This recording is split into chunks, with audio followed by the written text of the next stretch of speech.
కేరళలో one of the virus outburst. It's called brain eating amoeba. అసలు ఈ brain eating amoeba అంటే ఏంటి? సో యాక్చువల్‌గా అదే వైరస్ కాదు. సో అమీబా అంటాము. సో అమీబా అంటే ప్రోటోజోవన్స్ అవి. యూజువల్‌గా మనకు డిఫరెంట్ టైప్స్ ఆఫ్ ఆర్గానిజమ్స్ ఉంటాయి. Bacteria, virus, protozoans. సో ఇది వైరస్ కాదు first point. Second brain eating amoeba. Amoeba అంటే ఏందంటే బ్యాక్టీరియా కంటే కొంచెం పెద్దది ఉంటది. బ్యాక్టీరియాని తిని అవి బతుకుతూ ఉంటాయి.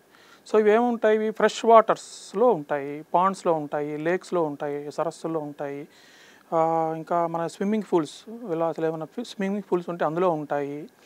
సో ఫ్రెష్ వాటర్స్ ఉండాలి. ఇంకోటి వీటి థర్మోఫిలిక్ అంటారు. అంటే temperature 25 degrees to 40 degree centigrade ఉన్న టెంపరేచర్స్ ఏరియాలో ఇవి ఎక్కువగా ఉంటాయి. సో ఇవి ఉండేవి ఏమంటే 3 స్టేజెస్లో ఉంటాయి. ఒకటి సిస్ట్ స్టేజ్ అంటాం. అంటే ప్రతికూల పరిస్థితుల్లో అది దాని చుట్టూ ఒక ప్రొటెక్టివ్ లేయర్ని ఫామ్ చేసుకొని డార్మెంట్గా ఉండిపోతుంది. దానికైతే ఎప్పుడైతే టెంపరేచర్స్ దానికి అనుగుణంగా వచ్చాయో 25 to 40 degree centigrade fresh waters lakes వాటిలో ఉన్నప్పుడు, లేదా స్విమ్మింగ్ పూల్స్లో సరిగ్గా మనం క్లోరినేషన్ సరిగ్గా చేయనప్పుడు కానీ అవి యాక్టివేట్ అవుతాయి.